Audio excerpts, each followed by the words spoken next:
নমস্কার, আপনারা দেখছেন স্টাডি প্রোফাইল। আজকের ভিডিওতে আমরা পশ্চিমবঙ্গের আইসিডিএস কর্মী যে পরীক্ষা হয়ে থাকে সেই পরীক্ষার প্রশ্ন কেমন আসে এবং তার সিলেবাস কী কী রয়েছে, কী কী পড়তে হবে তা তোমরা আজকে জানতে পারবে এই ভিডিও থেকে। যারা যারা অ্যাপ্লিকেশান করেছো, বিভিন্ন জেলাতেই অ্যাপ্লিকেশান চলছে, তো যারা করেছো অবশ্যই ভিডিওটি দেখবে এবং যাদের নেই তোমরা অবশ্যই স্কিপ করতে পারো ভিডিওটি। নতুন যারা চ্যানেলে ভিজিট করছে অতি অবশ্যই চ্যানেলটি সাবস্ক্রাইব করে রাখবে। তো প্রথমে আমরা দেখে নেব এই যে কোশ্চেনটি, এটি 2023 সালের অর্থাৎ একদম রিসেন্ট একটি কোশ্চেন। এখানে টাইম তোমরা দেখতে পাচ্ছ 2 ঘন্টা সময় পাবে টোটাল, আর ফুল মার্কস থাকছে 90 মার্ক টোটাল। এখানে মার্ক বিভাজন কিভাবে থাকছে সেটাও এখানে দেওয়া রয়েছে। টোটাল হচ্ছে গিয়ে 50টা কোশ্চেন থাকবে, এমসিকিউ অর্থাৎ অ্যান্সার দেওয়া থাকবে 4টে, সেখান থেকে চুজ করে নিতে হবে। প্রত্যেকটা প্রশ্নের জন্য 1.5 মার্ক, অর্থাৎ একটা প্রশ্নের জন্য 1.5 মার্ক পাবে। এবং এসে রয়েছে 15 মার্কের, অর্থাৎ একটি প্রবন্ধ থাকবে যেটি 15 মার্কের হবে এবং ওএমআর শিটে কিন্তু পরীক্ষা দিতে হবে।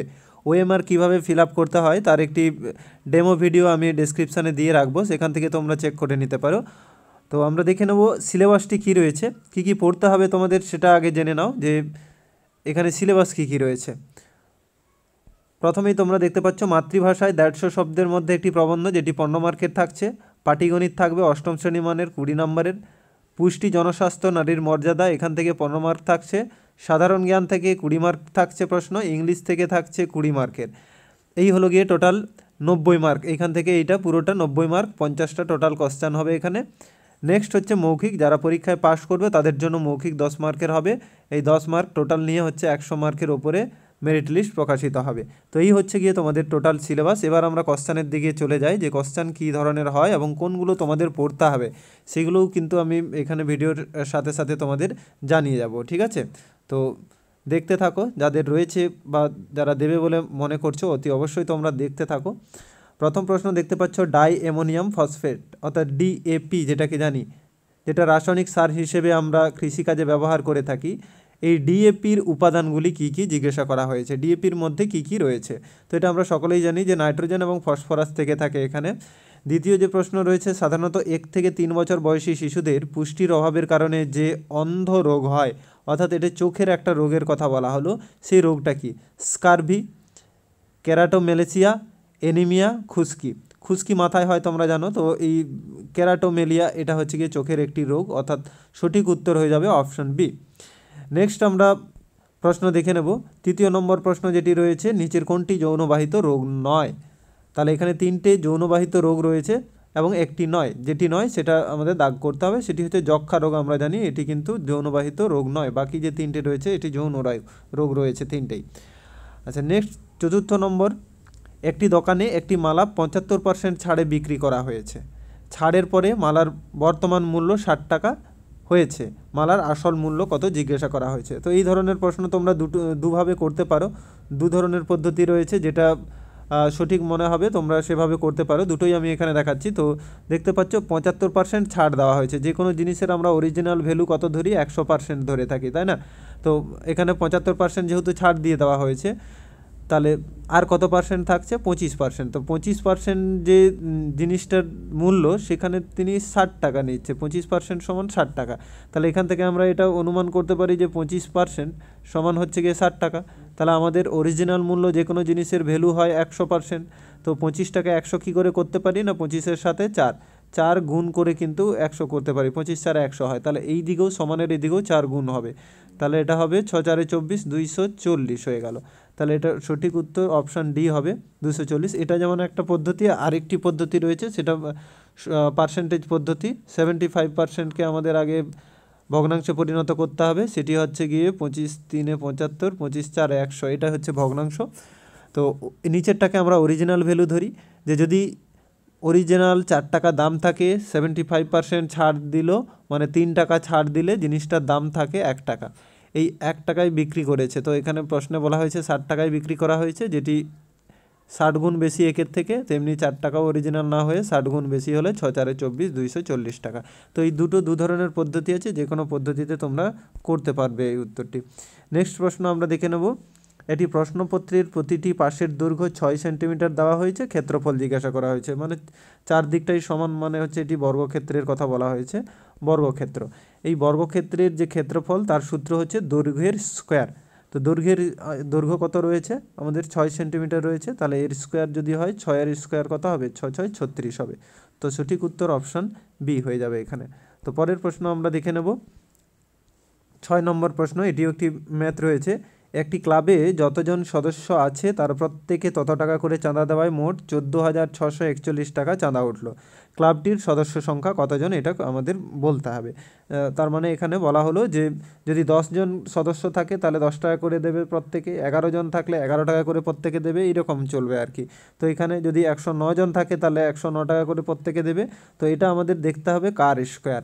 তো স্কোয়ার আপনারা কি করে বার করবেন, ধরুন আমরা যদি এখানে এই 121 এর স্কোয়ারটা যদি বার করি, এটাই হচ্ছে এর সঠিক উত্তর। এটাই আমরা করে দেখাচ্ছি কিভাবে করবে স্কোয়ার, ঠিক আছে।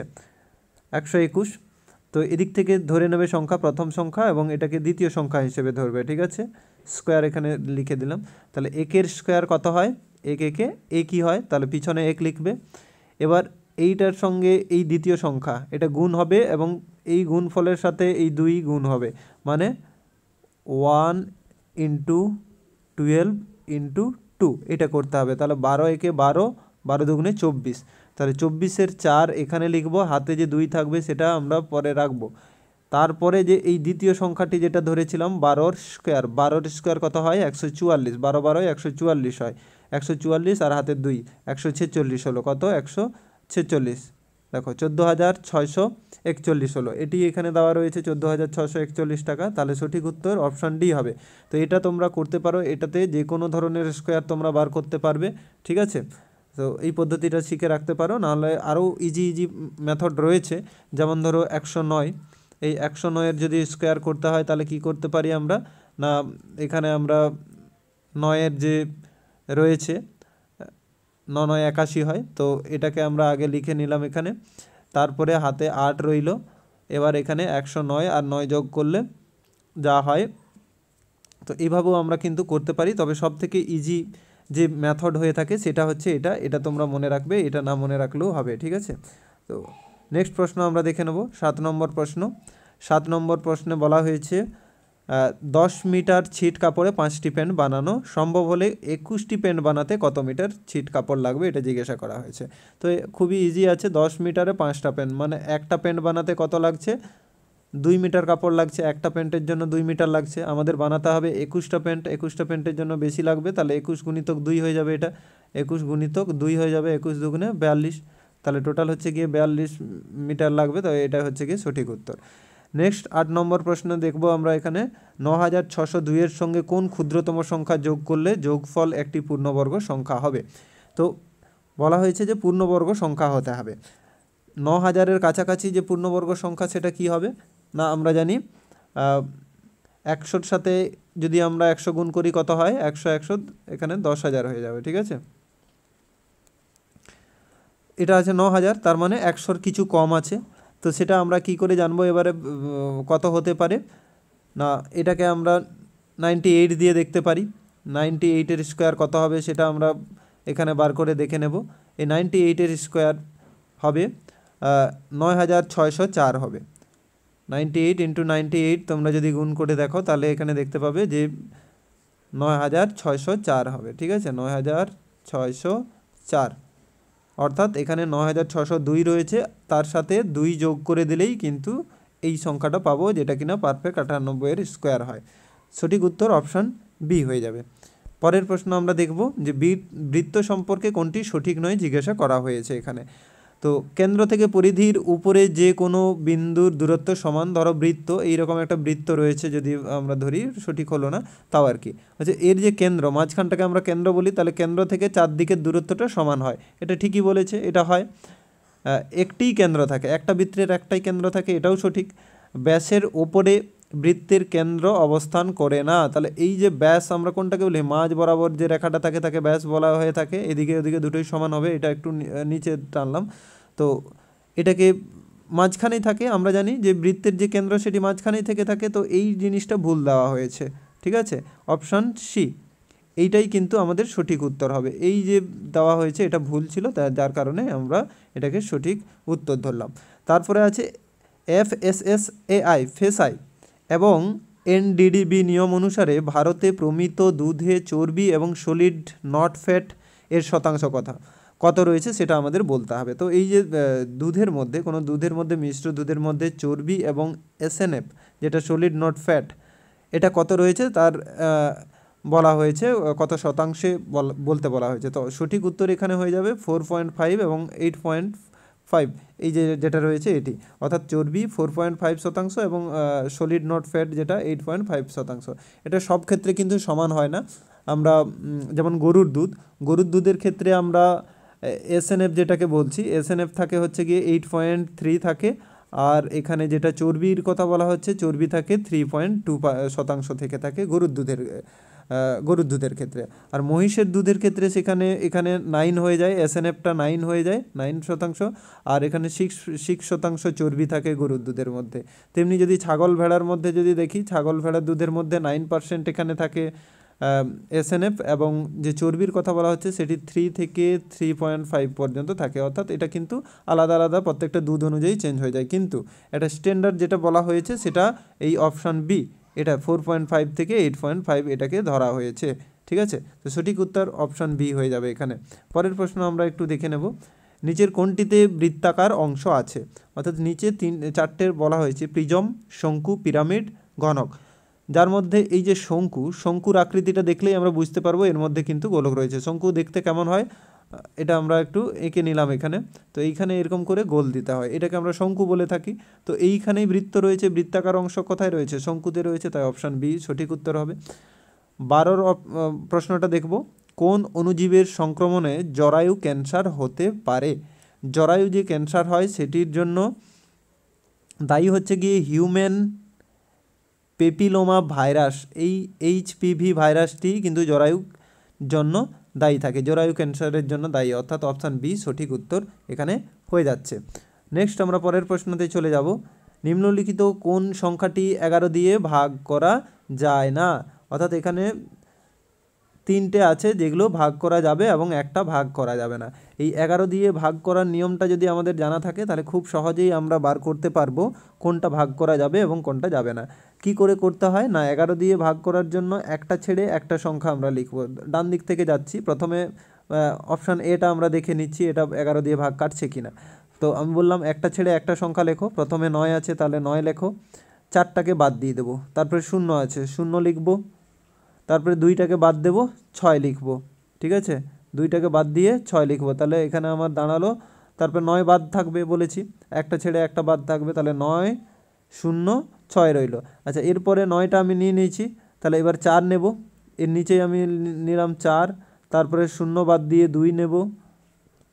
আচ্ছা, তারপরেরটা আচ্ছা আমার 9 রয়েছে, 9 নিলাম। এবার এগুলোকে যোগ করে নেব, এদের যে ডিজিটগুলো এগুলোকে যোগ করে নেব। 9 আর 6 কত হয়? 9 প্লাস 0 প্লাস 6, এই যে এগুলোকে যদি আমরা যোগ করি, এই 3টে যদি যোগ করি তাহলে কত দাঁড়াচ্ছে? 15 দাঁড়াচ্ছে। ঠিক আছে, আর এটাকেও যদি যোগ করি 9 আর 6, এটাও 15 হলো। তাহলে এইটাকে আমরা বিয়োগ করব, দুটো সংখ্যাকে বিয়োগ করব, 15 থেকে 15 গেলে 0 হচ্ছে। তাহলে যদি এই বিয়োগ ফলটা 0 বা 11-র কোনো গুণিতক, যেটা 11 দিয়ে ভাগ কাটে, 11 একে 11, 11 দুগুণে 22, 11 তিনে 33, এই যে এইরকম যে সংখ্যাগুলো যদি আসে বিয়োগ ফলের ফলে, তবে কিন্তু 11 দিয়ে সংখ্যাটা ভাগ কাটবে। তার মানে এই সংখ্যাটা 11 দিয়ে ভাগ কাটলো, তাহলে এটা তো হবে না, এখানে বলা হয়েছে যেটা ভাগ কাটে না। তাহলে পরের সংখ্যাটাকে যদি দেখি 7, পরের যেটা রয়েছে সেটাকে একবার দেখে নিই। প্রথম আছে 7, 1টাকে বাদ দেব, 0 নেব, 4টাকে বাদ দেব, 7 নেব, হয়েছে। এর এর এর পরের লাইনে চলে এসো, এবার 7-এর পরে 1 ছিল, তাহলে 1 নেব, 1-এর পরে 0টাকে বাদ দিয়ে 4 নেব, 7টাকে বাদ দিয়ে 9 নেব। এইবার এগুলোকে সবকটাকে যোগ করো, 7 7 14 হলো, আর 9 10 4 14, এটাও কিন্তু 0 হয়ে যাবে, তার মানে এটা কেটে যাবে, এটাও 11 দিয়ে কাটছে। তারপরের সংখ্যাটাকে আমরা একটু দেখে নিই। প্রথমে 8 রয়েছে, সি দাগেরটা, প্রথমে 8, 6টাকে নেব না, তারপরের 8টাকে নেব। আচ্ছা, মাঝখানে একটা 8 রয়েছে, এটাকে নেব না, তারপরের 8টাকে নেব। তো এখানে আমরা 3টে 8 পেয়ে গেলাম। নিচে এবার দেব, প্রথম 8টাকে নিয়ে নিয়েছি, তাহলে এবার 6টাকে নিতে হবে, 8টাকে বাদ দিয়ে আরেকটা 8 আছে সেটাকে নেব, আর প্রথমে আমাদের 9 ছিল এটাকে নেব। এবার যোগ করে দেখব, 8 3 এটা 24 হচ্ছে, আর এখানে হচ্ছে গিয়ে 8 6 14 আর 9, 14 9 23 হচ্ছে। ঠিক আছে, তাহলে এখানে আমরা কি দেখতে পেলাম, 4 থেকে 3 গেলে 1 থাকছে। তো এই 1টা 11 দিয়ে ভাগ কাটে না, 11 দিয়ে কাটে না, তাই এই সংখ্যাটাও কিন্তু 11 দিয়ে ভাগ কাটবে না। সঠিক উত্তর আমাদের অপশান সি হয়ে যাবে। এটাও তোমরা দেখে নিতে পারো, এটাও কিন্তু কেটে যাবে। তো 11 ভাগ করার নিয়মটা এটা ছিল, তো এটা তোমরা লিখে নিতে পারো। নেক্সট আমরা 14 দেখব। 14 দাগের যে প্রশ্নটি রয়েছে সেখানে কি বলা হয়েছে, 3x + 7 = 22। বলছে এই 3x মানে এখানে তোমরা দেখো এটা গুণ আছে, এর সঙ্গে এই এক্সের সঙ্গে কোনো একটা সংখ্যা আছে যেটা গুণ করা হয়েছে, সেটা গুণ করার পরে হবে গিয়ে আর 7 যোগ করলে তবে গিয়ে 22 হবে। তাহলে 22 হতে হবে, মোট সমান দিয়ে 22 হতে হবে, কিন্তু একটা সংখ্যা দেওয়া হয়েছে 7, মানে 7 আমরা অলরেডি পেয়ে গেছি। 7-এর সাথে কত যোগ করলে 22 হয়, তো 7-এর সাথে 22 যদি পেতে হয় আমাদের এখানে সাথে 3 13 আর 2 15 টোটাল যোগ করতে হবে, তাই না? তাহলে এখানে 3 অলরেডি দেওয়া আছে, তার মানে আরও কত চাই, আরও আমাদের 12 হতে হবে। 3-এর সাথে কত গুণ করলে 15 পাবো আমরা, 3-এর সাথে 5 গুণ করলে, এক্সের ভ্যালু যদি 5 ধরি তাহলে 3 5 15 হচ্ছে, তাহলে এক্সের ভ্যালু এখানে 5 হয়ে যাবে। অপশান এ সঠিক উত্তর হয়ে যাবে। ঠিক আছে, তো নেক্সট যে প্রশ্নটি রয়েছে সেটি একটু দেখে নেব। একটি এলাকায় আয়োডিনের নজরদারি করা হয় কিভাবে, অর্থাৎ কোনো একটি এলাকাতে আয়োডিনের নজরদারি, আয়োডিনের অভাব রয়েছে কিনা সেটা আমরা কিভাবে নজরদারি করে থাকি গ্রামেগঞ্জে, না সেখানে বলছে প্রস্রাবে আয়োডিনের নিঃসরণ পরীক্ষা করে। সকলের পরীক্ষা করা সম্ভব নয়। প্যাকেট থেকে আয়োডিনের পরিমাপ করে, এটাও নয়।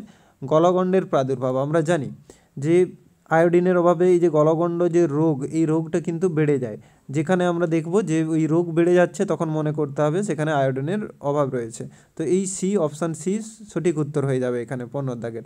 তারপরে এখানে ইংরেজির একটি কোশ্চেন দেখতে পাচ্ছ, অ্যান্টোনিম অর্থাৎ বিপরীত শব্দ জিজ্ঞাসা করা হয়েছে। গুড, গুডের বিপরীত, গুড মানে ভালো, তার বিপরীত খারাপ, আমরা জানি তার ইংরেজি ব্যাড। অপশান এ সঠিক উত্তর হয়ে যাবে। পরের প্রশ্নটি আমরা দেখে নেব, 17 দাগের প্রশ্ন, I have seen him, which tense is this. I have seen him, এটা কোন টেন্স সেটা আমাদের বলতে হবে। তো এটি যদি তোমরা ওই টেন্সের স্ট্রাকচারগুলো জেনে থাকো, সাবজেক্ট ওই যে ভার্ব যেগুলো স্ট্রাকচারগুলো থাকে সেখান থেকে তোমরা দেখতে পাবে এটা একদম প্রেজেন্ট পারফেক্ট টেন্সের কিন্তু উদাহরণ একটি তুলে ধরা হয়েছে। অপশান এ সঠিক উত্তর হয়ে যাবে। নেক্সট 18 নম্বর প্রশ্নতে আমরা দেখব, দুর্গেশ নন্দিনী আনন্দমঠ এর রচয়িতা কে, যিনি কিনা আবার আমাদের জাতীয় স্রোত বন্দে মাতরম রচয়িতা করে, মানে রচয়িতা তিনি হচ্ছেন বঙ্কিমচন্দ্র এগুলোর লেখা। অতএব তোমরা এই যে বিভিন্ন কবিগুলো, বাংলার যে বিভিন্ন কবিগুলো রয়েছে, এই কবিগুলোকে একটু ভালো করে দেখে যাবে। তাদের যে রচনাগুলো, যেমন রবীন্দ্রনাথের ইম্পর্টেন্ট যে রচনাগুলো রয়েছে, যেমন গীতাঞ্জলি, এই ধরনের গ্রন্থগুলো তোমরা দেখে যাবে। সেখানে দীনবন্ধু মিত্রকে দেখবে, মাইকেল মধুসূদন দত্তকে দেখবে, এদের লেখা যে বইগুলো রয়েছে সেগুলোকে অবশ্যই তোমরা একটু দেখে যাবে। তেমনি এখানে যেমন এখানে দেওয়া হয়েছে কোন টেন্সে রয়েছে সেগুলো এখানে জিজ্ঞাসা করছে, তাহলে টেন্সের যে স্ট্রাকচারগুলো রয়েছে সেই স্ট্রাকচারগুলোকে তোমরা অবশ্যই ফলো করে যাবে, এবং এখন থেকেই তোমরা ওটা শুরু করে দাও। ঠিক আছে, তো নেক্সট আমরা পরের প্রশ্নতে চলে যাচ্ছি। পরের প্রশ্নতে 19 নম্বরের যে প্রশ্নটি রয়েছে, শীতকালে নিরক্ষরেখা থেকে উত্তরে যত বেশি দূরত্বে যাই দিনের সময় ততই হ্রাস পায়, অর্থাৎ যত দূরে যাচ্ছি আমরা সময়টাও হ্রাস পাচ্ছে। এক্ষেত্রে নিরক্ষর থেকে দূরত্ব ও দিনের সময়ের অনুপাত কেমন, এটা ব্যস্তানুপাতিক হচ্ছে। আমরা যত সামনের দিকে যাচ্ছি, উত্তরের দিকে যত যাচ্ছি তত আমাদের সময়টা কমে যাচ্ছে। তাহলে এটাকে আমরা অপশান ডি সঠিক উত্তর হবে।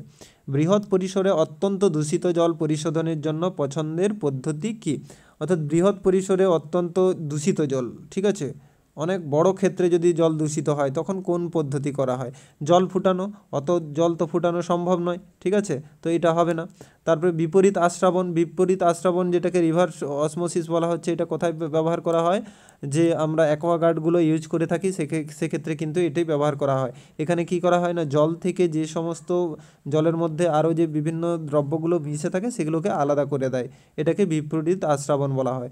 এত জলকে করা সম্ভব নয়। তাহলে এই যে সুপার ক্লোরিনেশন, ক্লোরিন দিয়ে জলের পরিশোধন, এইটা কিন্তু করা হয়ে থাকে বিভিন্ন পৌরসভার ক্ষেত্রেও তোমরা দেখতে পাবে ক্লোরিন দিয়েই কিন্তু জল পরিশোধন করা হয়। প্রথমে সুপার ক্লোরিনেশন, এরপরে হচ্ছে ডিক্লোরিনেশন, অর্থাৎ ওই ক্লোরিনটাকে ডিক্লোরিনেশন করা। এইটাই হচ্ছে গিয়ে বৃহৎ পরিসরে অত্যন্ত দূষিত জল পরিশোধনের একটা পদ্ধতি। ঠিক আছে, নেক্সট হচ্ছে ত্রিভুজ, বলা হচ্ছে একটি ত্রিভুজ সম্পর্কে কোন কথাটি সঠিক নয়। এখানে ত্রিভুজ সম্পর্কে কোন কথাটি সঠিক নয় সেটি আমাদের দেখতে হবে। তিনটি কোণের সমষ্টি 180 ডিগ্রি হয়, এটা আমরা সকলেই জানি। তিনটা কোণ 180 ডিগ্রি হয়ে থাকে। যে কোনো দুটি বাহুর দৈর্ঘ্য তৃতীয় বাহুর চেয়ে বেশি হয়, অবশ্যই হয়ে থাকে। যে কোনো দুটি কোণের সমষ্টি তৃতীয় কোণের চেয়ে বেশি হবে। দুটির তারপরেরটা বলছে কি না, তারপরের অপশানটা বাহুগুলি পরস্পর সমান্তরাল নয়, বাহুগুলি পরস্পর সমান্তরাল নয়। আচ্ছা, এর উত্তরটা আশা করি সকলেই তোমরা জানো। কোনটা উত্তর হবে অবশ্যই তোমরা নিচে কমেন্ট করে জানাও, ঠিক আছে। তারপরের যে প্রশ্নটি এখানে আছে 22, তাজপুরে একটি নতুন বন্দর নির্মিত হচ্ছে। তাজপুর বন্দরটি পশ্চিমবঙ্গ রাজ্যের কোন জেলায় অবস্থিত? তাজপুর আমরা জানি এটা কোথায় রয়েছে, পূর্ব মেদিনীপুরে রয়েছে। তাহলে এখান থেকে তোমরা দেখো যে কারেন্ট অ্যাফেয়ার্স জিজ্ঞাসা করছে, সেটি তাজপুর, এটা 2022 সালে আদানি গ্রুপ কিন্তু শুরু করার কথা ছিল। আদানি গ্রুপ শুরু করার কথা ছিল কোথায়? তাজপুরে, যেটি কিনা একটা গভীর বন্দর খোঁড়া হচ্ছে। হলদিয়াটা যেহেতু অগভীর হয়ে যাচ্ছে তাই এখানে একটা বন্দর খোঁড়া হচ্ছিল। তো এই আদানি গ্রুপ খোঁড়া শুরু করেছিল বলে এটা কিন্তু পরীক্ষাতে দেওয়া হয়েছে। তাহলে কোন কোন জিনিসগুলো এই মুহূর্তে সেই রকম রয়েছে সেগুলো কিন্তু তোমাদের কারেন্ট অ্যাফেয়ার্স হিসেবে পড়তে হবে। তো নেক্সট এখানে আমরা পরের প্রশ্নতে চলে যাই। 23 নম্বর প্রশ্ন, use the prefix to fill in the blank to make a correct word. অর্থাৎ এখানে একটা সঠিক শব্দ গঠন করতে হবে কি দিয়ে? প্রেফিক্স দিয়ে, অর্থাৎ উপসর্গ, বাংলায় যেটাকে আমরা উপসর্গ বলে থাকি সেইটা দিয়ে এখানে বসাতে হবে। হ্যাপি, হ্যাপির আগে আমরা কি বলি? ইন হ্যাপি বলে থাকি না, নন হ্যাপিও বলি না, আনহ্যাপি বলে থাকি। কি বলি? আনহ্যাপি। তাহলে এখানে সঠিক প্রিফিক্স হচ্ছে গিয়ে ওই সি, অপশান সি হয়ে যাবে। তারপরে ফিল ইন দ্য ব্ল্যাঙ্কস রয়েছে, প্রপার ওয়ার্ড দিয়ে এখানে করতে হবে। হি ডেজ রানিং ভেরি ফাস্ট। হি আর হবে না এখানে, তোমরা জানোই। হ্যাভও নয়, হ্যাভ মানে আছে। তাহলে ইজ, হি ইজ হবে এখানে, ইজ উত্তর হয়ে যাবে। He is running very fast, option C এখানে সঠিক উত্তর হয়ে যাবে। 25 নম্বর প্রশ্ন আমরা দেখব, ভারতের আম্বেদকর জয়ন্তী। এই আম্বেদকর, বি আর আম্বেদকরের জন্মদিনটিকে আম্বেদকর জয়ন্তী হিসেবে পালন করা হয় কত তারিখ? এটি হচ্ছে গিয়ে 14ই এপ্রিল, ঠিক আছে। 14ই এপ্রিল হচ্ছে গিয়ে আম্বেদকর জয়ন্তী পালন করা হয়, অপশান ডি। 26 নম্বর প্রশ্ন, শিশুকে মায়ের দুধ খাওয়ানোর ন্যূনতম সময়কাল সম্পর্কে বিশ্ব স্বাস্থ্য ও ইউনিসেফের সুপারিশ কি রয়েছে? এটাকে আমরা বলে থাকি জন্ম থেকে 6 মাস পর্যন্ত, অর্থাৎ অপশান বি হচ্ছে সঠিক উত্তর। জন্ম থেকে 6 মাস পর্যন্ত শিশুকে মায়ের দুধ খাওয়ানো উচিত বলে মনে করা হয়েছে। পরের প্রশ্ন আমরা এখানে দেখে নেব, আইসিডিএস কথাটির ফুল ফর্ম কি? সম্পূর্ণ নাম এটা সকলেই জানো, এবং এই সম্পর্কিত কয়েকটা যে টার্ম রয়েছে সেগুলো তোমরা অবশ্যই দেখে যাবে আইসিডিএস এর সম্পর্কে। Integrated child development scheme, option B সঠিক উত্তর, ঠিক আছে। কোন ভিটামিনের অভাবের ফলে কনজেক্টিভা শুকিয়ে যায়? ত্বকের শুষ্কতা এবং স্কেলিং এবং রাতকানা হওয়ার মতো লক্ষণ দেখা যায়। রাতকানা কোন ভিটামিনের অভাবে হয়? এটা আমরা জানি, ভিটামিন এতে হচ্ছে গিয়ে রাতকানা হয়ে থাকে। আর ভিটামিন কে হচ্ছে রক্ততঞ্চনে সহায়তা করে থাকে। আমরা ভিটামিন ডি এর অভাবে রিকেট রোগ হয়ে থাকে, এগুলো জানি। তো এখানে যে সঠিক উত্তর এটা অপশান সি হয়ে যাবে। তো তোমরা অবশ্যই ভিটামিন সম্পর্কে, বিভিন্ন যে ভিটামিনের ডেফিসিয়েন্সি অর্থাৎ ভিটামিনের অভাবে কী কী রোগ হয়, কোন ভিটামিনের কী নাম রয়েছে, এগুলো অবশ্যই তোমরা একটু দেখে নেবে। নেক্সট আমরা পরের প্রশ্ন দেখে নেব। 29 নম্বর প্রশ্নতে কি বলছে, প্রত্যেক মাসে 30 দিন, প্রত্যেক সপ্তাহে 7 দিন থাকলে, বলা হয়েছে এই মাসগুলো এমন মাস যেখানে প্রত্যেকটা মাসে 30 দিন থাকবে এবং সপ্তাহে 7টা দিন থাকবে। তাহলে 11 মাস 7 সপ্তাহে কত দিন হবে? আশা করি এটা সকলেই পারবে। এর উত্তর কত হবে তোমরা নিচে অবশ্যই কমেন্টে জানাবে, ঠিক আছে। নেক্সট হচ্ছে আইডেন্টিফাই দ্য জেন্ডার, অর্থাৎ লিঙ্গটিকে আমাদের জানাতে হবে, এটি কোন লিঙ্গতে দেওয়া রয়েছে। লায়নেস, লায়ন থেকে লায়নেস হয়েছে, তাহলে এটাকে ফেমিনাইন, মাস্কুলাইন, নিউটার এবং কমন জেন্ডার বলা হচ্ছে। ফেমিনাইন স্ত্রীবাচক, ঠিক আছে, এটাকে বাংলায় বলি স্ত্রীবাচক। মাস্কুলাইনকে পুরুষ, ঠিক আছে। তো এর মধ্যে এখানে আমরা উত্তর পেয়েই গেলাম অলরেডি। ফেমিনাইন, লায়নেস হচ্ছে গিয়ে স্ত্রী, লায়নকে অর্থাৎ সিংহকে বলে থাকে ফেমিনাইন, এটাতে হয়ে যাচ্ছে সঠিক উত্তর, ফেমিনাইন হচ্ছে। তো 30-এর পরে আমরা 31 নম্বর প্রশ্নটি দেখে নেব। 31 নম্বর প্রশ্নে বলা হয়েছে একটি বৃত্তের ব্যাসার্ধ হচ্ছে গিয়ে 7 সেন্টিমিটার, তাহলে বৃত্তের পরিধির মান কত? বৃত্তের পরিধির যে সূত্র সেটি কি আমরা জানি, 2 পাই আর এটি হচ্ছে বৃত্তের পরিধির সূত্র। তাহলে 2 এর জায়গায় এবার মান পুট করতে থাকো। 2 পায়ের যে মান সেটা হচ্ছে 22/7 গুণিতক আর হচ্ছে গিয়ে 7 সেন্টিমিটার। এবার 7 আর এই 7 কেটে গেল, 22 দুগুণে কত থাকলো, 22 দুগুণে 44। তাহলে এই 44 সেমি হচ্ছে গিয়ে উত্তর। তাহলে তোমরা ওই বৃত্ত, তারপরে হচ্ছে বর্গক্ষেত্র, আয়তক্ষেত্র, এদের যে ক্ষেত্রফল, পরিধি, পরিসীমা, এইগুলো কি করে বার করতে হয় তার সূত্রগুলো অবশ্যই এখান থেকে পড়বে। ঠিক আছে, পরের যে প্রশ্ন সেখানে আমরা দেখব 1 কেজি চালের দাম 56 টাকা, 1 কেজি ডালের দাম 112 টাকা, 1 কেজি তেলের দাম 168 টাকা হলে চাল, ডাল, তেলের দামের অনুপাত কত হবে। ঠিক আছে, এখানে দাম জিজ্ঞাসা করেনি, এদের অনুপাত জিজ্ঞাসা করেছে। তাহলে হচ্ছে গিয়ে এখানে 56 রয়েছে চালের দাম, তারপরে 112 টাকা হচ্ছে গিয়ে ডালের দাম রয়েছে, আর শেষ যেটা রয়েছে 168 টাকা সেটা হচ্ছে গিয়ে তেলের দাম। এটা অনুপাত করতে হবে। তো এখান থেকে মোটামুটি কিভাবে অনুপাত বার করি আমরা, না কাটাকাটি করে এগুলোকে অনুপাত বার করতে হয়। এমন কোন সংখ্যা দিয়ে কাটবো যেটা একদম সংক্ষিপ্ত হয়ে যায়, যেটা আর কাটবে না, এই রকম হলেই সেটাকে অনুপাত বলা হয় থাকে।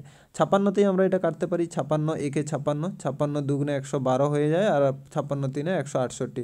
তাহলে 1:2:3 অনুপাতটা এটা হবে। তাহলে কোনটাতে আছে, এখানে অপশান এতে রয়েছে এই অনুপাত। তো এটা হয়ে গেল। নেক্সট আমরা 33 নম্বর দেখব।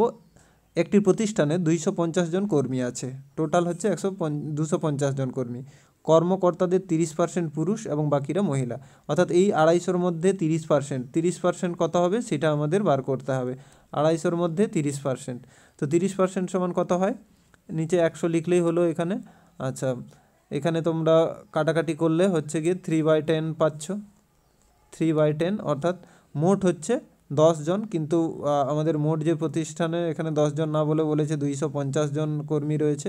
এটা এর থেকে কত গুণ বেশি, না এখানে আমরা 10 10-এ 100 জানি, 10 20 হচ্ছে গিয়ে মানে 25, 25 10-এ 250, তাহলে 25 গুণ। তাহলে এটাও আমাদের কত হবে, 25 গুণ হবে। 25 গুণ যদি হয়, 25 তিনে কত হচ্ছে, 75 জন। তাহলে কত হবে, 75 জন রয়েছে। 30% সমান কত হলো, 75 জন। তাহলে 250-র মধ্যে 75 জন পুরুষ রয়েছে, এই 250-র মধ্যে 75 জন হচ্ছে গিয়ে পুরুষ রয়েছে। তাহলে এখানে 14 থেকে 7 75, 175 জন হচ্ছে গিয়ে টোটাল মহিলা রয়েছে, বাকিরা হচ্ছে মহিলা। তাহলে 175 জন মহিলা, অপশান বি এটা হচ্ছে সঠিক উত্তর। ঠিক আছে, নেক্সট আমরা প্রশ্ন দেখে নেব। 34 নম্বরে দেওয়া রয়েছে, একটি দোকানে একটি জিনিসের দাম 100 টাকা। একটা জিনিস রয়েছে যার দাম 100 টাকা।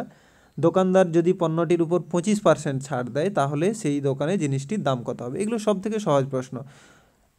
মূল যে অর্থাৎ অরিজিনাল ভ্যালুটা এখানে লিখলে 100 টাকা, 25% ছাড় দেওয়া হয়েছে। ঠিক আছে, তো এটা যেহেতু সহজ আছে, এটা সকলেই করতে পারবে। এর উত্তর কত হবে তোমরা অবশ্যই কমেন্টে জানাবে। আমি জাস্ট এখানে শিখিয়ে দিচ্ছি কীভাবে এই রকমগুলো করতে পারবে খুব সহজে। দেখো, একটার পরে যদি তুমি এখানে দশমিক দাও, এটা 10% ধরা হয়। এই একটা জিরোর পরে আমি যদি এইখানে দশমিকটা দিয়ে দিই, তাহলে এটাকে আমি 10%, কত রইল 10। তাহলে একটার পরে দশমিক দিলে ওটা 10% ধরা হয়। ঠিক আছে, তাহলে আমার দেখলাম 10% সমান কত হলো, 10, কত পার্সেন্ট ছাড় লাগবে, 25%। তাহলে 10 এরকম কটা লাগবে, দুটো 10, মানে 10 10 20% টোটাল লাগছেই, আর আমার 5% লাগবে। তাহলে 10% যদি 10 হয়, 5% কত হবে, তার অর্ধেক 5 হবে। তাহলে এখানে আর 5% যোগ করে দিয়ে 25% বানাতে পারি। এভাবেও আমরা করতে পারি, যত বড় সংখ্যা থাক সেটা আমরা যোগ করে এখান থেকে বার করতে পারি। তো এর উত্তরটা কত হবে তোমরা অবশ্যই কমেন্টে জানিও, আমি আর এটা বলছি না। ঠিক আছে, আচ্ছা, নেক্সট আমরা দেখব এখানে ফেসাই ভারতে প্যাকেজ করা এবং প্যাকেজ করা খাবার পানীয়ের মান নির্ধারণ করে এবং নিশ্চিত করে যে সেই মানগুলি ভারত জুড়ে বজায় রাখা হয়েছে। ফেসাইয়ের সম্পূর্ণ রূপ কী, অর্থাৎ ফেসাই খাদ্য সম্পর্কিত যেহেতু, তাই এই ফেসাইকে জিজ্ঞাসা করা হচ্ছে। আগেও ছিল, তোমরা দেখেছো ফেসাই, এবং ফেসাই যে দুধের চর্বির মাত্রার কথা বলা হয়েছিল। তাহলে এখানে এখানে দেওয়া রয়েছে food safety and standard authority of India, নাকি প্রথমে যেটা রয়েছে food standardization and security authority of India, food secure standardization authority of India, নাকি food safety and standard authority of India, food and drug administrator. এর সঠিক উত্তর কী হবে তোমরা অবশ্যই নিচে কমেন্টে জানিও। এটা আশা করি সকলেই জানো, না জানার কিছু নেই এগুলো। তো এর উত্তরটা কী হবে, নিচে 35 নম্বরটা তোমাদের জন্য ছাড়লাম। ঠিক আছে, এটা তোমরা অবশ্যই দেবে। আচ্ছা, নেক্সট যেটা রয়েছে প্রশ্ন, সেটা আমরা দেখে নেব 36 দাগে। একজন ভালো পরামর্শদাতার সর্বোত্তম গুণ কী?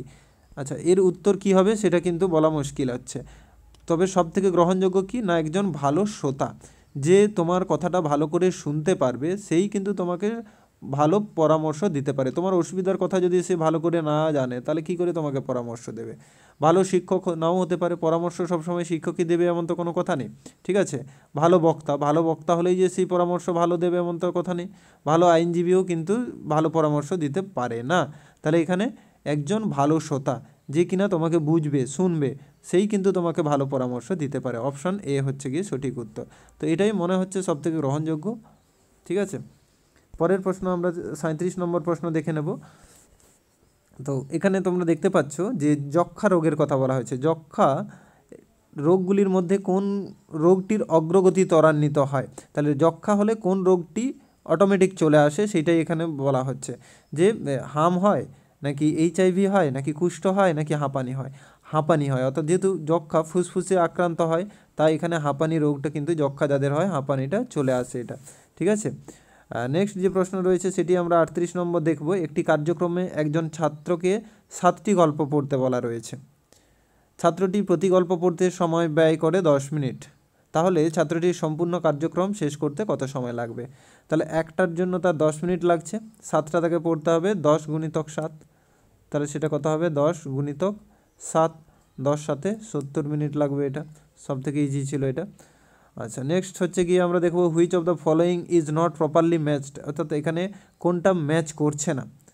এখানে দেওয়া রয়েছে ইংরেজিতে যেগুলো ম্যাচ করছে না। গড, ফন্ডনেস, তারপরে ডেথ এক্সপিরেশন, অর্থাৎ ডেথ মানে মৃত্যু আমরা জানি, তারপরে এটা গুড ফন্ডনেস বলা হয়েছে। ডেথ এক্সপিরেশন, ইট কনজিউম, অর্থাৎ ইট মানে খাওয়া, কনজিউম মানেও গ্রহণ করা, ডেথ মানে মৃত্যু, এক্সপিরেশন মানেও শেষ হয়ে যাওয়া। তো স্লিপ মানে ঘুমানো, ওয়েক মানে জাগা, এটা বিপরীত শব্দ দিয়ে দিয়েছে, সমার্থক শব্দ না দিয়ে বিপরীত দিয়ে দিয়েছে, তাহলে এইটাই ঠিকঠাক ম্যাচ নেই। অপশান ডি সঠিক উত্তর হবে। আচ্ছা, একটি সমকোণী ত্রিভুজের একটি কোণ 40 ডিগ্রি হলে বাকি কোণগুলির মান কত ডিগ্রি হবে? এটা তোমরা আশা করি সকলেই জানো, যে একটা ত্রিভুজের হচ্ছে 180 ডিগ্রি টোটাল হয়, 3টে কোণ মিলে 180 ডিগ্রি হয়। তাহলে একটা যদি 40 হয়, বাকিগুলো কত হবে? না, এখানে আমরা দেখব 40 যদি হয় আরও 140 হতে হবে। কোনটা 140 আছে এখানে দেখে নেব। এই যে অপশান বি, 90 আর 50, এটা দুটো মিলে 140 হচ্ছে, ঠিক আছে? তো সঠিক উত্তর হয়ে যাবে অপশান বি, যেটা রয়েছে সেটা এখানে সঠিক উত্তর হবে। এবার 41 নম্বর প্রশ্ন দেখব। 41 নম্বর প্রশ্ন বলা হয়েছে দ্য ওয়ার্ড এলাস, এই এলাসটা can be use part of speech called, একে কী বলা হয়? প্রোনাউন বলবো না প্রিপোজিশন বলবো? প্রিপোজিশন তো বলি না এটাকে, এলাসকে নাউনও বলি না, ভার্বও বলি না, তাহলে ইন্টারোজেকশন। এই এলাসকে আমরা কি বলে থাকি? ইন্টারোজেকশন বলে থাকি, ঠিক আছে? তাহলে পার্ট অফ স্পিচগুলো তোমরা ইংরেজিতে ভালো করে একবার দেখে নেবে কোনটাকে কী বলা হয়। এটা আমরা এখানে একটু দেখে নিলাম। পরের প্রশ্নতে চলে যাই, 42 নম্বর প্রশ্ন। কোন সালে ভারতের রাজধানী কলকাতা থেকে দিল্লিতে স্থানান্তরিত হয়? 42 নম্বরে বলা হচ্ছে, এটা আমরা জানি 1911 সালে, ঠিক আছে? 1911 সালে ভারতের রাজধানী কিন্তু দিল্লিতে স্থানান্তরিত হয়ে গেছিল। তো 1911 সালে স্থানান্তরিত হয়। আর 1905 সালে কি হয়েছিল? বঙ্গভঙ্গ লর্ড কার্জন দ্বারা সম্পাদিত হয়েছিল, এটাও তোমরা সকলে জানো। পরের প্রশ্ন আমরা এখানে দেখে নেব। পরের যে প্রশ্ন রয়েছে আমাদের সেটি দেখে নিই, শেষের মাথায় চলে এসেছি আমরা একদম। 43 নম্বর প্রশ্নে কি বলা হয়েছে, যে একটি সেনা শিবিরে 40 জন লোকের 10 দিনের খাবার মজুত আছে, এমন সময়ে 20 জন সেনা চলে যায়, উক্ত খাবার বাকি সেনাদের কতদিন চলবে? তাহলে এটা আমরা ঐকিক নিয়মটা জানি, সেইভাবে করতে হবে, যে 40 জন লোকের 10 দিন চলে, তাহলে 20 জন সেনা চলে যায়, তাহলে আছে কত? 20। তাহলে 20 জনের কত দিন চলবে সেইটা এখানে জিজ্ঞাসা করা হয়েছে। 20 জনের বেশি দিন চলবে, তাহলে এটা কী হবে? প্রথমে এটা 40 গুণিতক 10,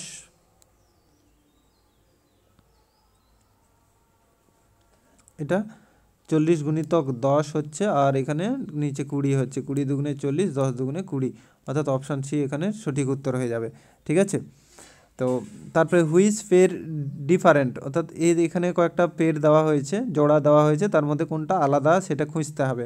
নেফিউ নিস, ব্রাদার সিস্টার, অর্থাৎ এখানে কিন্তু ওই জেন্ডার চেঞ্জ হয়েছে। আঙ্কেল আন্ট, সন বয়, অর্থাৎ এখানে এগুলো সব জেন্ডার চেঞ্জ করা হয়েছে তিনটেই, কিন্তু এই যে সন বয়, এটা কিন্তু জেন্ডার চেঞ্জ হয়নি। সন মানে পুত্র, বয় মানে বালক, ঠিক আছে। তো এটাই বলা হয়েছে কোনটা ডিফারেন্ট, অপশান ডিটাই ডিফারেন্ট রয়েছে। তারপরের প্রশ্ন আমরা দেখে নেব এখানে 45 নম্বর প্রশ্ন। 45 নম্বর প্রশ্নে কি বলা হয়েছে না, I was requested not to leave him, this is a example of. Article তো অবশ্যই নয়, আর্টিকেল প্রিপোজিশন আমরা জানি আর্টিকেল হচ্ছে তিনটা, এ এন আর দা, এই তিনটে হচ্ছে গিয়ে আর্টিকেল। পার্ট অফ স্পিচও এখানে নয়। তারপরে ডাইরেক্ট এবং ইনডাইরেক্ট দুই ধরনের স্পিচ আমরা জানি, এখানে কোন স্পিচ হবে, ডাইরেক্ট স্পিচ হচ্ছে গিয়ে এটি, যেহেতু সোজাসুজিভাবে বলা হয়েছে। যদি কখনও তোমরা সহজ একটি পদ্ধতি ইনডাইরেক্ট বোঝার, সেটা হচ্ছে যদি দ্যাট কোথাও যুক্ত থাকে তাহলে অবশ্যই মনে করবে সেটা ইনডাইরেক্ট থাকে, ঠিক আছে, বেশিরভাগ ক্ষেত্রে। তো তারপরে 46 নম্বর একটি কারেন্ট অ্যাফেয়ার্স রয়েছে, অঞ্জি ব্রিজ, ঠিক আছে। অঞ্জি ব্রিজ যা খবরে দেখা গিয়েছিল কোন রাজ্যে এবং কেন্দ্রশাসিত অঞ্চলে নির্মিত হচ্ছে সেটা এখানে বলতে হবে। সঠিক উত্তর হচ্ছে জম্মু কাশ্মীরে এটি নির্মিত হয়েছে। এবং এটিকে কেন দেওয়া হলো সেটা তোমরা একটু খোঁজ খবর নাও, যে রিসেন্ট রেল ব্রিজ এবং যেটি কেবল দিয়ে, অর্থাৎ কেবল দিয়ে টাঙানো একটি রেল ব্রিজ, যেটি হচ্ছে গিয়ে অঞ্জি ব্রিজ বলা হচ্ছে যাকে, এই জন্যই কিন্তু এটি বিখ্যাত হয়ে গেছিলো। মানে সেই সময় তা খবরের শিরোনামে চলে এসেছিলো অঞ্জি ব্রিজ, কেন কি রেলের প্রথম এই কেবল দ্বারা যে তৈরি সেতু, সেটি কিন্তু রেলের এই অঞ্জি ব্রিজ, যেটি জম্মু কাশ্মীরে রয়েছে। নেক্সট 47 নম্বর প্রশ্নটি আমরা দেখে নেব, পাস্ট পার্টিসিপল অফ রানের পাস্ট পার্টিসিপল যে ফর্ম হয় সেটা রানই হয়ে থাকে, ঠিক আছে। তো অপশান এই এর সঠিক উত্তর হয়ে যাবে। 48 নম্বর যে প্রশ্নটি রয়েছে সেখানে দেখছি শিশু মৃত্যুর হারের সংজ্ঞা কী, অর্থাৎ শিশু মৃত্যু আমরা কীভাবে নির্ধারণ করে থাকি। এটির অপশান ডি হয়ে যাবে, প্রতি 1000টি নবজাতক শিশুর মধ্যে যে কোটি শিশুর মৃত্যু জন্মের 1 বছরের মধ্যে হয় তাকেই আমরা শিশু মৃত্যুর হার বলে থাকি, ঠিক আছে। তো এটি হচ্ছে গিয়ে সঠিক উত্তর এখানে। নেক্সট আমরা এখানে দেখে নেব 49 নম্বর যে প্রশ্নটি রয়েছে সেটি এখানে দেখে নেব। 49 নম্বর প্রশ্নে কি বলা হয়েছে, I went to the grocery store days my dad, অর্থাৎ এখানে কোনটা হবে, এখানে শব্দ অ্যালং অ্যালং, তারপরে উইথ মানে সঙ্গে, এটাই হবে সঠিক উত্তর, option B. I went to the grocery store, আমি মুদিখানায় গিয়েছিলাম বাবার সঙ্গের ইংরেজি উইথ, তো অপশান ডি হচ্ছে গিয়ে সঠিক উত্তর। ভারতীয় সংবিধানের কোন অনুচ্ছেদে বাক এবং মত প্রকাশের স্বাধীনতার অধিকার রয়েছে। তো এখানে সংবিধান থেকেও প্রশ্ন আছে, তোমরা দেখতে পাচ্ছ। ওই সংবিধানের যে প্রথম 30টি যেগুলো রয়েছে সেগুলো দেখলেই তোমাদের হয়ে যাবে, খুব বেশি দেখতে হবে না। আর রাষ্ট্রপতির যে ক্ষমতাগুলোর কথা রয়েছে সেগুলো তোমরা দেখবে একটু। আর এখানে অনুচ্ছেদ 14, প্রথম হচ্ছে গিয়ে 14 অনুচ্ছেদে কি বলা হয়েছে, আইনের চোখে সকলে সমান অধিকার থাকবে, এই যে এটা হচ্ছে 14 নম্বরে বলা হয়েছে। অনুচ্ছেদ 16তে কি বলা হয়েছে, অনুচ্ছেদ 16তে হচ্ছে গিয়ে চাকরির ক্ষেত্রে, সরকারি যে চাকরি সেই ক্ষেত্রে সকলের সমান সুযোগ বা সমান অধিকার, এইটা 16তে বলা হয়েছে। অনুচ্ছেদ 19-এ কিন্তু স্বাধীনতার অধিকার আমাদের দিয়েছে, আগে ছিল 7টি, টোটাল 7টি আমাদের অধিকার দেওয়া হয়েছিল। কিন্তু আমরা জানি 1978 সালে 44তম যে সংবিধান সংশোধন, 44তম সংবিধান সংশোধনে কিন্তু এই যে সম্পত্তির অধিকার, যেটা আমাদের অধিকার হিসেবে ছিল, সেটাকে বাদ দিয়ে দেওয়া হয়েছে, অর্থাৎ এটা আর এখন আর মৌলিক অধিকার নয়, যেটাকে আমরা বলে থাকি। 7 নম্বরটাকে বাদ দিয়ে বর্তমানে 6টা অধিকার রয়েছে। তো এই বাক স্বাধীনতা এই অনুচ্ছেদ 19-এ রয়েছে, ঠিক আছে। এগুলো তোমরা অবশ্যই দেখে যাবে, 1 থেকে 32 পর্যন্ত যে অনুচ্ছেদগুলো রয়েছে অবশ্যই দেখে যাবে। আর অনুচ্ছেদ 22-এ কী রয়েছে, গ্রেপ্তারি আটকানো, ঠিক আছে, গ্রেপ্তারি থেকে আটকানো, এটা রয়েছে অনুচ্ছেদ 22-এ। আর শেষ যে প্রশ্নটি রয়েছে এখানে তোমরা দেখতে পাচ্ছ 150 শব্দের একটি প্রবন্ধ, যেটি কি দেওয়া হয়েছে, একজন অঙ্গনওয়াড়ি দিদির কর্তব্যসমূহ আপনি কিভাবে নিষ্ঠার সঙ্গে সেই কর্তব্য পালন করবেন, এই বিষয়ে কিন্তু আপনাকে 150টা শব্দের মধ্যে একটা প্রবন্ধ রচনা করতে হবে। এই হচ্ছে গিয়ে মোটামুটি তোমাদের টোটাল যে কোশ্চেন সেটা তোমরা দেখতে পেলে। এবং এটি হচ্ছে গিয়ে টোটাল লেটেস্ট 2023 সালে এটি মুর্শিদাবাদের একটি কোশ্চেন, এটা মুর্শিদাবাদে পরীক্ষা হয়েছিল অঙ্গনওয়াড়ির, তো তারই একটি কোশ্চেন, এবং এই প্যাটার্নেই কিন্তু পরবর্তী কোশ্চেনগুলো হতে চলেছে। তাই যারা দিতে চলেছ অবশ্যই এইভাবে টার্গেট করে এখন থেকেই শুরু করে যাও, এবং নতুন যারা রয়েছে তোমরা অবশ্যই চ্যানেলটি সাবস্ক্রাইব করে দেবে, ঠিক আছে, চ্যানেলটি সাবস্ক্রাইব করে দাও। এবং ভিডিওটি দেখার জন্য সকলকে অনেক ধন্যবাদ। আর অন্য কোনো বিষয়ে যদি তোমরা ভিডিও পেতে চাও অবশ্যই নিচে কমেন্ট করে জানিও যে কোন বিষয়ে তোমরা ভিডিও পেতে চাইছো। ধন্যবাদ।